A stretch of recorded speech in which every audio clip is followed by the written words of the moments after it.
Hey y'all, it's Zoe and welcome back to another video on my channel. So I cannot believe that it is the end of November. That is actually insane to me that the month is already over.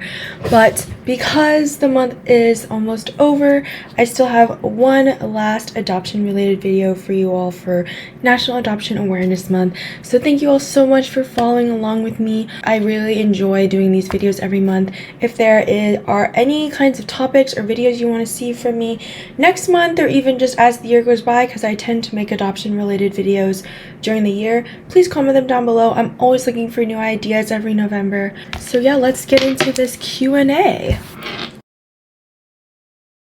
Alright, so I've done the Q&A pretty much every 2 years. I think it's been a pretty good I think it's a pretty good timeline, or I don't even know what word I'm thinking of, but I think I spaced it out really well because a lot can change in 2 years, including information that I find out about myself, my life, my experiences, my journey. So I think 2 years is a good time to let things change and adapt the way they're meant to be. So I like doing these videos every other year so that I can answer these questions with the new fresh perspectives. And also a lot of times I don't get the same questions, so that's also been pretty fun. So I asked you all questions on my Instagram and Facebook and YouTube, and I did get one on my YouTube, so let me answer that one first. But if you're not following me on Instagram, you can find my Instagram linked down below, and that is where you'll find social medias, and then you'll be able to know when I put question boxes up on my story. So the first question that's from YouTube actually is from my video that I filmed last week, which is basically about how being adopted has affected my relationships, and in it I briefly mentioned my abandonment issues, and I did make a whole other video for that, so you can go watch it. But the questions are: what steps are you taking to address the abandonment issues? It sounds like it might be too heavy for people in your circle. I was the extreme, very codependent on family and friends, was being the operative word. I learned very quickly that people have thresholds and could only handle so much. So honestly, it's been a lot of just individual learning and growing. I did go to therapy, but I didn't really start therapy again until last year, and I had pretty much figured most of it out by then. I think I've mentioned this, but a lot of it really did happen during COVID when I was stuck at home and thinking a lot of things to myself. And honestly, it's just finding the support and help you need from people who have similar experiences. So during COVID, I connected a lot with other adoptees, whether it was through Facebook groups or Instagram groups, or even just calling my old friends who were adopted, and that helped me. Listening to their experiences helped me a lot and kind of figure out my path and my journey and where I'm at. And it was a lot of setting self boundaries and then setting boundaries for other people as well. So another thing that is kind of hard for me is sticking up for myself and communicating. And I think a lot of that changed when I started getting into relationships, romantic relationships, because communication is such an important part of that. And so my roommate actually helped me a lot about Zoe, you just need to say what you're feeling, you just need to tell them that you were bothered by this and blah blah blah.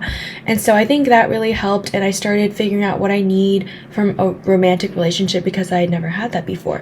And what you figure out you need in romantic relationships, you kind of figure out what you need in other relationships as well. And I did have an online relationship at one point. We were friends in college, and then we went online because of COVID, and so we were kind of doing stuff on Zoom, watching movies, playing games.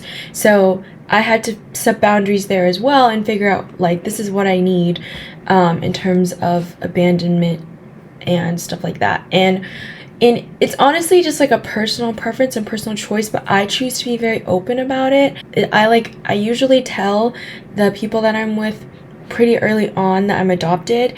And then in terms of romantic relationships, Also, early on in the relationship, I kind of tell them like, this is what I need out of a relationship and this is why, and it's because of my adoption, because I feel all of these things. So obviously it's a work in progress. It's definitely something I'm still working on. It's not perfect.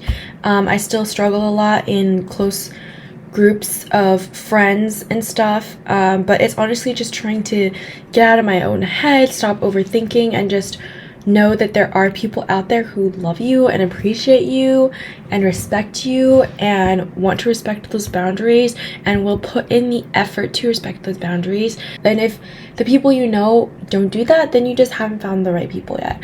And I think therapy can be a really good place if you don't really know how to start figuring out what boundaries you need, because I think with codependency especially, it's important to set those boundaries. So yeah, I hope that answered your question. Okay, the next question is, how has your experience of coming out of the fog / racial consciousness raising been? So coming out of the fog is basically, it's this term used a lot in adoption where you start realizing and accepting and learning more about your past and the fact that you are adopted. Because for a lot of adoptees, maybe not a lot, but I do know some adoptees who deny they're adopted, or not really deny, but like they don't really like to talk about it. They might acknowledge it like, yeah, like, I'm not related to my parents, but like that doesn't really matter to me, or things like that. Coming out of the fog is kind of like being able to give yourself the space to come into your identity, either as an adoptee or whatever racial or ethnic background you identify as, and it can include realizing the loss that you suffered, the grief that comes with adoption, and things like that. So for me, I've pretty much always known that I was adopted, so I don't really ever feel like I had a coming out of the fog moment. I was always pretty open about it. I was always wanting to learn more and talk about it. But I think that as I got older, I started realizing more so what it means to be an Asian American, especially during COVID with the rise of anti-Asian hate. That took a toll on my mental health for sure. But yeah, I know some people who have had more diverse and complex experiences with coming out of the fog, but I don't really feel like I've had like this giant momentous coming out of the fog occasion. Okay, the next question is, what was the biggest challenge being adopted within your life? Oh, that's really hard. I would say the biggest, well, I don't know if I have biggest, but I would say one of the biggest challenges is probably dealing with the unknown, especially when it comes to my medical history. So I've made quite a few videos about medical history and filling out forms and stuff like that. And in the summer of 2020, I had a surgery, and I made a whole playlist of videos about that if you want to go check that out. That was probably one of the biggest challenges for me, because when I was in the hospital, we didn't really know what was going on, and there were so many questions flying about. And it would have been really nice to know my history. And so while I was there, tests were being run and things like that, and they were starting to find things out. But again, it's kind of annoying when you have to keep telling the same doctors and nurses like, I don't know, I'm adopted, I don't know, I'm adopted, I don't know, I'm adopted. And then in running tests, you never know if something's gonna go wrong. There was a moment in time where I was potentially going to need a bone marrow sample taken. I never ended up getting to that point, but then my mind started spiraling, and I was like, well, the bone marrow sample ends up getting taken and something goes wrong, then what's gonna happen then? Because I don't know any biological relatives. So I've done the DNA tests, I've done the birth parent searching, and so far nothing has really come of it. But I would say that's the biggest challenge, is I just want to know more about my history, where I came from, about my family. I want to know who I look like. So yeah. What does making an adopted org mean to you? So if you didn't know already, I made this as a video for NAAM last month, but one of my really good friends and I co-founded an adoption organization on our campus. And honestly, it means a lot to me. Like, it has my heart. And well, it's a little over a year old, but I knew that it was active for less than a year while I was still in college. But it means so much to me, the people in it means so much to me. And it's a different feeling than some of the orgs that I've dedicated all 4 years of college to. And I think that's just because of the personal connection I have to it. Because not only is it something that I helped to start, but it's also something that relates closely to something that I have always been really passionate about. Like, obviously, I've been in organizations that help me with my Asian identity or other parts of my personality, like volunteering or working with people and just meeting new people and stuff like that. But this one was really special to me because we always have that one thing that connects us, and that's being adopted. And I think whenever I'm around other adoptees, it's just something that you can't really describe. But I feel like I've connected with these people so much, even though I barely knew them, and that we have such a deep bond just because we're all adopted. And that's like the one thing that does connect us. We have tons of experiences. We don't even have to all be adopted from the same country, but it's that one thing that is linking us together. How has your identity of being an adoptee changed over the years? Has it even changed? Honestly, I don't think it has changed that much. Obviously, I've had various experiences throughout the years, but I've always been pretty secure in my adoptee identity. I've had the questions not be answered. I've answered people's questions. I've educated people, but I don't really think that any part of me being adopted has changed much, besides just learning more about myself and like all my adoption trauma and how that affects my relationships and my self-view and things like that. Who is your favorite adoptee, Maud or Molly? Okay, well, I know who asked this one. I'm not gonna answer it. So let's go to the next question. What is one thing you would like someone to understand about adoptees? I think it's just that we're all different. We're kind of like snowflakes. You know, we all start from the same place, but each one of us is so unique that we look different. We can all fall from the same sky. We have that one thing that connects us in common, which is being adopted, but we all have such unique and different backgrounds. So because of that, just be patient and know that some people are more open than others about talking about certain things. Some people are more comfortable in their identity than other people. Some people just need more time and patience.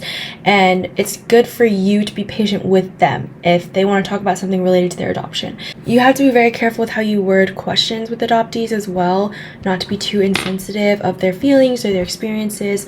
And honestly, just listen to their stories, because a lot of times adoptees' voices can feel very in the shadows, especially compared to researchers or even adoptive or birth parents. But it's important to realize that, especially with Chinese adoptees, we're getting older now. We're all becoming adults. So it's important that you listen to us and our experiences and our stories and hopefully learn something. How many more questions do you want me to ask? Honestly, that's up to you, but I appreciate all the questions you put in so far. Would you adopt a child in the future? Why or why not? Honestly, I would. I really want to have a biological child. That's very important to me, mostly because it's someone that I have a blood connection to and has the slight chance of maybe looking a little bit like me. But obviously that's not the only way you can get kids, and there are still a lot of children out there who need to be adopted. And I feel like because I'm adopted, I can kind of relate on a different level. Obviously I will have different experiences than my adopted kid, but I'm hoping that maybe that one thing will help us have conversations and be able to connect more. And I also want to work with adoptees in the future and continue my adoptee advocacy as I get older. So I'm hoping that that will also kind of help facilitate that relationship. Do you think all of WASU looks the same? No, I don't, because not everyone there is an East Asian adoptee. So no, you don't all look the same. How do you feel about having an adopted sibling?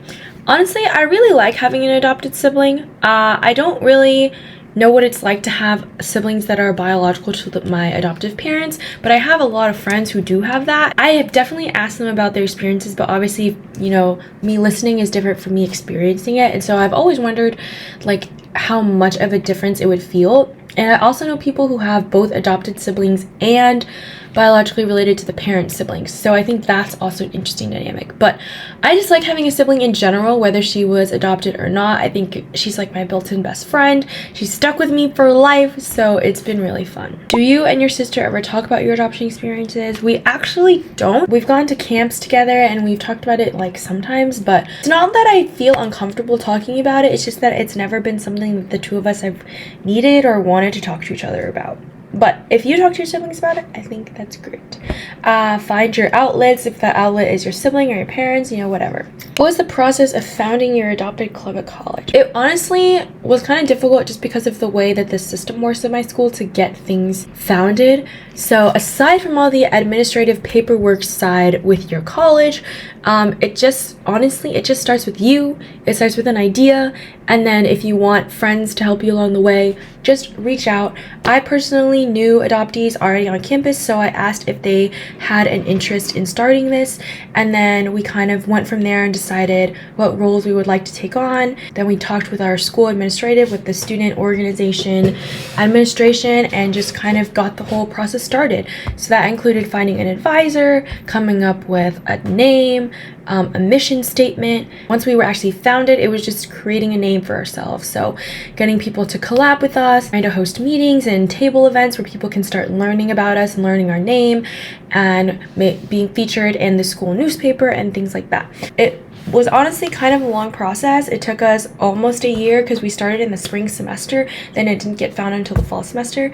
But I'm so glad that we did, and I'm so glad that the freshmen this year could have the organization active for the whole academic year.